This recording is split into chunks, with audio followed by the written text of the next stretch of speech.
You can multitask cognitively. He cannot. So if you bring up problem 1, and then 30 minutes into the conversation, which is way too long, you're now on problem 5 or 6, you lost him way back there at the 5-minute mark. And so you're just wasting your time and energy and oxygen at that point because he's not getting it. He might sit there and look like he's getting it. So it would be best to tackle one issue at a time. If a second issue comes up, just maybe catch it and go, okay, well, really, that's probably a slightly different issue. I'll broach that later. A lot of the NTYs run into the trap of thinking that no, this is not a separate topic. It ties into that one. No, I don't want anything that ties into that one. You have no problem seeing the big picture. He has a big problem seeing the big picture, and you will go on to a second point, and you think it's the same point.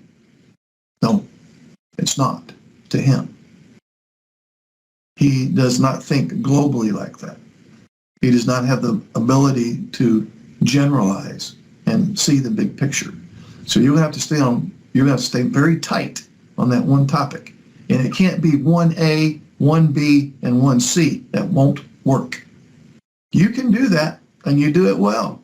That's one of your strengths. He ain't got that strength. So one thing I hear from NTYs a lot, they go, well, it just seems so hopeless. Where's the hope? If you're talking about changing his behavior, you're right, it is hopeless. You should give up hope in that area. Yeah, give up hope trying to change him. That is hopeless. But there is hope in you changing your reaction to his behavior. So changing his behavior, that's hopeless. Changing your reaction to his behavior, there's all kinds of hope there. And for those NTYs that are still in denial, that someday he'll get it, someday he'll do better, someday he'll try harder, someday we'll be happy again. There's got to be hope there somewhere.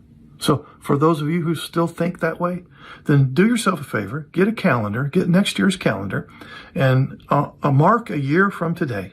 So for example, if today is December 1st of 2022, which it's not, but then get a 2023 calendar, and on December 1st, write on the calendar, reality check. Okay? A year from now, on a calendar, write a little note to self, do a reality check.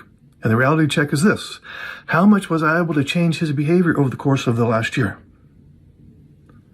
Now, when your answer is, I didn't accomplish anything, in fact, my efforts made a bad problem worse, then maybe you'll start giving up hope of trying to change his behavior and find hope in changing your reaction to his behavior. Hey guys and gals, this is Mark. I wanted to say that neurotypical husbands, in other words, those who don't have autism, that are married to a female with autism, that is a very underserviced population. Not only this neurodiverse couple where she's the one that's autistic, but the guy doesn't get any support as far as, what to do with his version of Cassandra syndrome.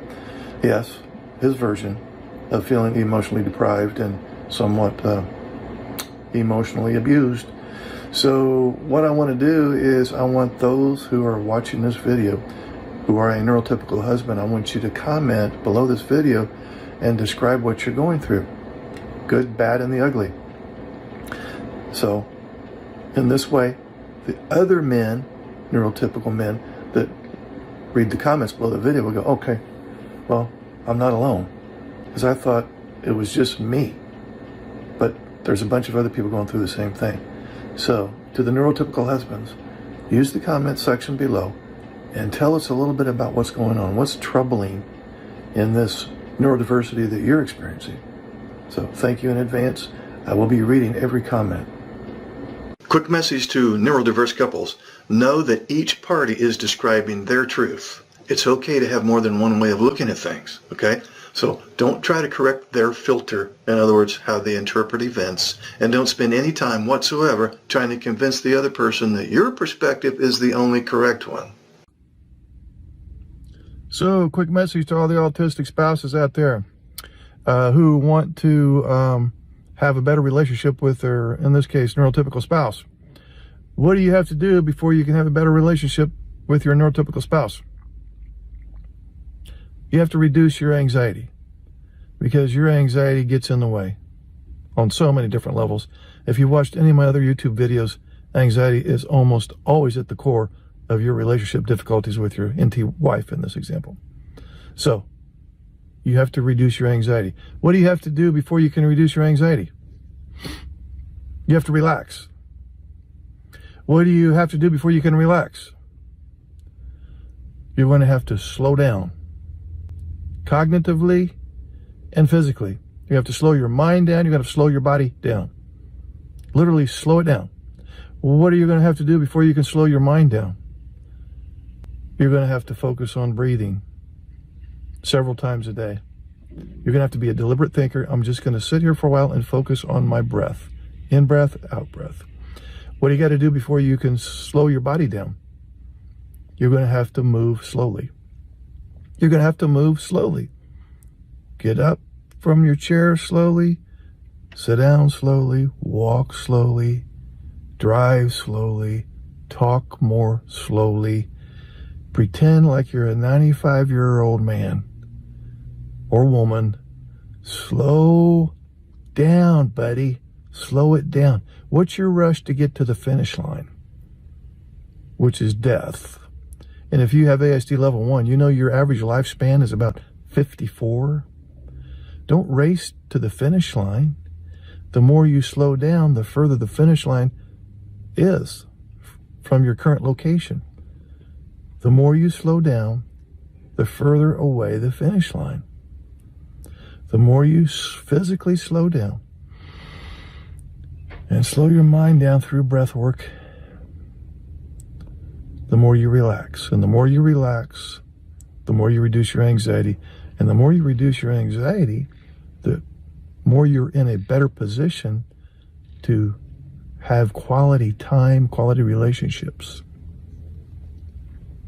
Reverse engineer this thing, okay? Hey guys, this is Mark, and I have a message to the neurodiverse couples out there. And I'm not referring to one particular spouse. This is for the NT spouse and the ASD spouse both. Chronic anger is resentment. That's point number 1. Chronic anger is resentment. Point number 2, chronic anger and resentment will cause physical health problems. Chronic anger and resentment will cause cancer in some cases, autoimmune disease, heart disease, high blood pressure, brain fog, and so on. That's point number 2. Point number 3 is really a question, and I want you to ask yourself, you're going to compare you to your spouse, who is having the most physical health problems? You or the other party? And who seems to be the most resentful? And is the one who's having the most health problems also the one who's possibly the most resentful? Today, I have a message for the single autistic men. So if you have ASD level 1 and you're currently single, this video is for you and you only. So what I have to say is, you have probably been told by people that if you would just try harder, you could be more emotionally reciprocal. If you would just work at it, you could be as socially skilled as a neurotypical. Okay? So if anybody has ever said those types of things to you, they're either ignorant or cruel or both. And you need to stay away from those people. And I am talking about probably neurotypicals and probably the neurotypical females. You know, there are females out there on the autism spectrum that could identify with some of those traits. So if you are a single male with autism and you're contemplating hooking up with a neurotypical female, I'm not saying don't do it, but I'm saying if they say things to you like, you can do better if you would just apply yourself, or you could understand my emotions if you would just try, or you could be more social if you would just work at it. Those types of things, that's a setup for heartache for both of you. That person is either ignorant or cruel or both. And so I'm kind of saving you from some of the heartache that I witness from guys who have dove in, and now they're constantly in the process of trying to be fixed by their spouse. They're constantly in the state of a spouse trying to fix them. That's one hell of a way to live. Not. Okay? So I don't wish that upon you.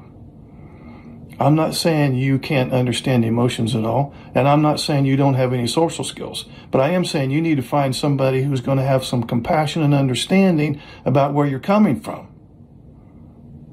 That's what I'm saying. That's the message I have for you guys today. Hey guys, this is Mark, and I got a question from a neurotypical wife.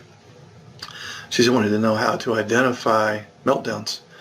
Well, meltdowns are triggered by a fight or flight response, as most of you probably know, which releases adrenaline and cortisol into the bloodstream, which creates heightened anxiety and may cause the individual to switch into some kind of instinctive survival mode.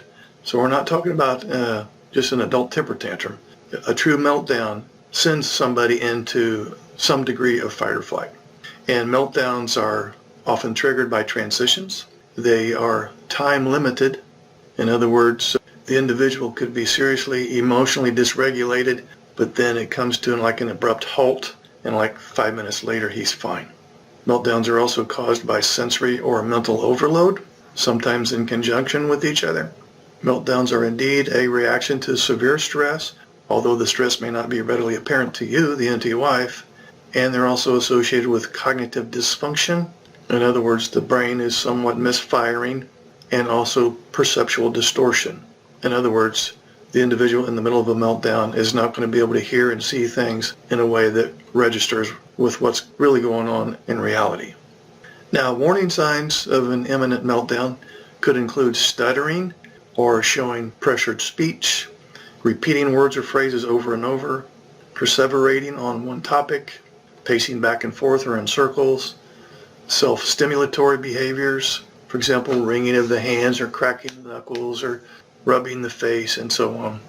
And another warning sign would be extreme resistance to disengaging from a ritual or routine.